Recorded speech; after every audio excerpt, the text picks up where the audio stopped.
Assalamualaikum warahmatullahi wabarakatuh. Perkenalkan, nama saya Mila Karmila, 1908107132, YN Syekh Nurjati Cirebon.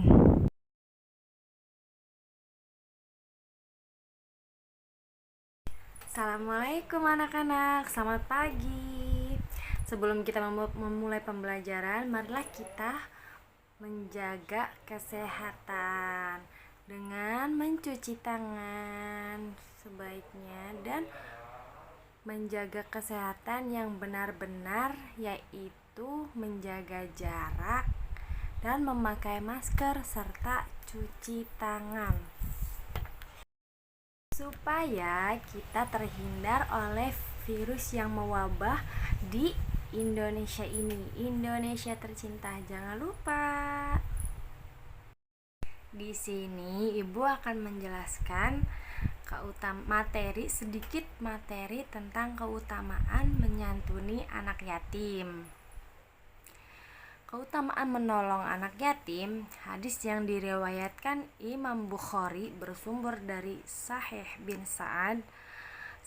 Sa'ad bahwasanya Rasulullah SAW bersabda, "Saya yang menanggung atau memelihara anak yatim dengan baik ada di surga bagaikan ini." Seraya beliau memberi isyarat dengan jari telunjuk dan jari tengah, dan beliau rentangkan kedua kaki jarinya itu. Hadis riwayat Bukhari.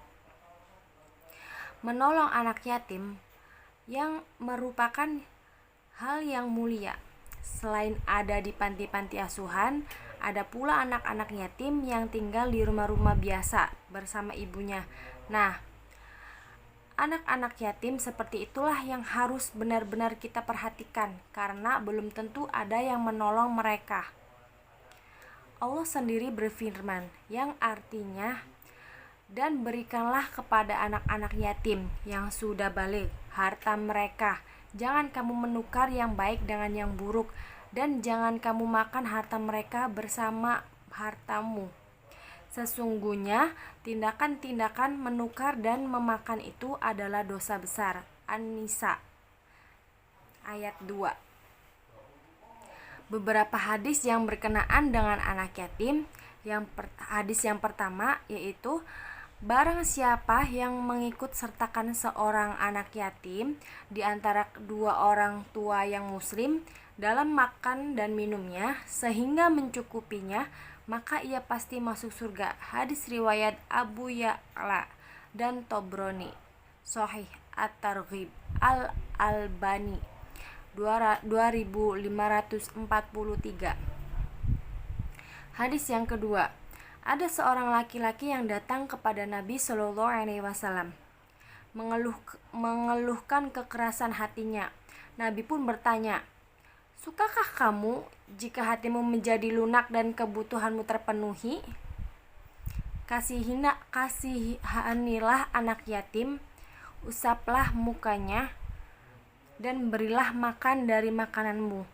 Niscaya hatimu menjadi lunak dan kebutuhanmu akan terpenuhi." Hadis riwayat Tobroni, Targhib, Albani 254. Hadis yang ketiga, suatu ketika Sa'id bin Abdullah radhiyallahu anhu datang kepada Nabi SAW. Maka Nabi SAW bersabda kepadanya, "Wahai Sa'id, perhatikanlah akhlak yang biasa kamu lakukan ketika kamu masih dalam kejahiliahan. Laksanakan pula ia dalam masa keislaman. Jamulah tamu, kemuliakanlah anak yatim, dan berbuat baiklah kepada tetangga." Hadis riwayat Ahmad dan Abu Daud, Sahih Abu Daud, Al-Albani 4836. Hadis yang keempat, dalam sebuah athar disebutkan riwayat dari Daud alaihissalam yang berkata, "Bersikaplah kepada anak yatim seperti seorang bapak yang penyayang." Hadis riwayat Bukhari. Menyantuni anak yatim.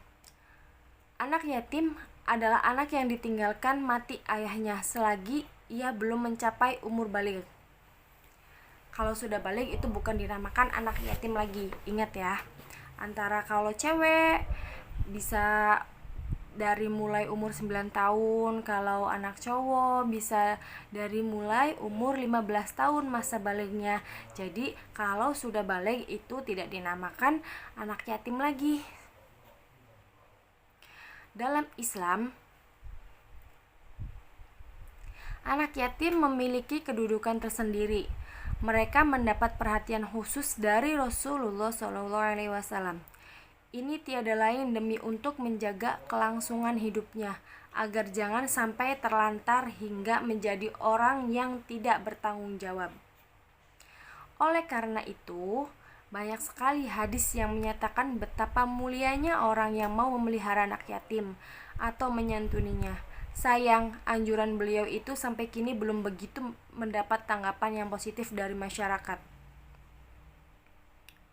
Hanya sebagian kecil saja umat Islam yang memperhatikan anjuran itu. Hal ini semestinya tidak layak dilakukan umat Islam yang inti ajarannya banyak menganjurkan saling tolong sesama umat Islam dan bahkan selain umat Islam. Di Indonesia khususnya, di desa-desa, sampai sekarang kebiasaan memberi uang ala kadarnya pada tanggal 10 Muharram kepada anak yatim masih berlaku. Pada setiap tanggal 10 Muharram, anak-anak yatim bergerombol-gerombol mendatangi rumah-rumah orang kaya atau para dermawan. Di situ mereka memperoleh pembagian uang. Kebiasaan demikian sungguh amat terpuji. Tetapi, apakah para anak yatim hanya butuh bantuan sekali itu? Tentunya tidak ya. Mereka membutuhkan bimbingan sampai dirinya mampu mengarungi bahtera kehidupannya sendiri. Betapa mulianya orang yang mau berbuat demikian. Sebagaimana hadis yang diriwayatkan Imam Bukhari bersumber dari Sahal bin Sa'ad bahwasanya Rasulullah SAW bersabda, "Saya yang menanggung memelihara anak yatim dengan baik ada di surga bagaikan ini." Seraya beliau memberi isyarat dengan jari telunjuk dan jari tengah, dan beliau rentangkan kedua kaki jarinya itu. Hadis riwayat Bukhari.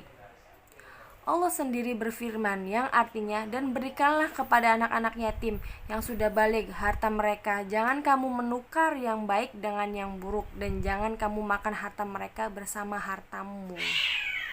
Sesungguhnya tindakan-tindakan menukar dan memakan itu adalah dosa besar." An-Nisa ayat 2.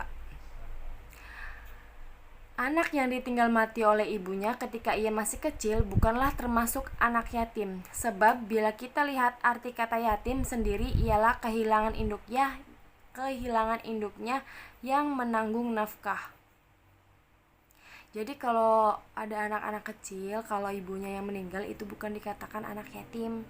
Kalau anak yatim itu yang ayahnya telah tiada, yang ayahnya udah meninggalkannya untuk selama-lamanya, itu yang dinamakan anak yatim. Dan kalau cewek dari mulai umur 9 tahun itu sudah tidak dikatakan anak yatim lagi, dan anak cowok ya mulai umur 15 tahun itu sudah tidak dikatakan anak yatim lagi. 15 tahun ke bawah anak yatim kalau cowok. Kalau cewek 9 tahun ke bawah itu masih baru anak yatim. Sebab bila kita lihat arti kata yatim sendiri ialah kehilangan induknya yang menanggung nafkah. Di dalam Islam, yang menjadi penanggung jawab urusan nafkah ini ialah ayah, bukan ibu. Al-Quran telah menjelaskan adanya larangan memakan harta anak yatim dengan cara lain, sebagaimana firman Allah yang artinya, "Sesungguhnya orang yang memakan harta anak yatim secara lalim, sebenarnya mereka itu menelan api neraka 10 perutnya, dan mereka akan masuk ke dalam api yang menyala-nyala." An-Nisa ayat 10. Ismail bin Abdurrahman berkata, "Pemakan harta anak yatim dengan lalim itu besok di hari kiamat akan dikumpulkan, dan di waktu itu keluarlah api yang menyala-nyala dari mulutnya, telinganya dan matanya, sehingga semua orang mengenalnya bahwa ia sebagai pemakan harta anak yatim. Para ulama berkata, bagi setiap wali anak yatim, bila mana ia dalam keadaan fakir, diperbolehkan baginya memakan sebagian anak yatim dengan cara ma'ruf atau baik, menurut sekadar kebutuhannya saja, dengan kemaslahatan untuk memenuhi kebutuhannya, tidak boleh berlebih-lebihan, dan jika berlebih-lebihan akan haram, menjadi haram. Menurut Ibnul Jauzi dalam menafsirkan bil ma'ruf, ada 4 jalan, yaitu pertama, mengambil harta anak yatim dengan jalan qirad. Kedua, memakannya sekadar memenuhi kebutuhannya saja. Ketiga, mengambil harta anak yatim hanya sebagai imbalan apabila ia telah bekerja untuk kepentingan mengurus harta anak yatim itu. Dan keempat, memakan harta anak yatim tatkala dalam keadaan terpaksa, dan apabila ia telah mampu harus mengembalikan, dan jika ia benar-benar tak mampu, hal tersebut dihalalkan.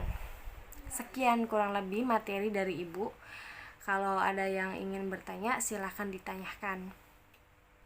Coba kalian perhatikan dan baca ulang, lalu dihafalkan, dideres terus berkali-kali, berulang-ulang, lalu ditulis hadisnya, artinya saja, terus difoto, lalu dikirimkan di grup WA.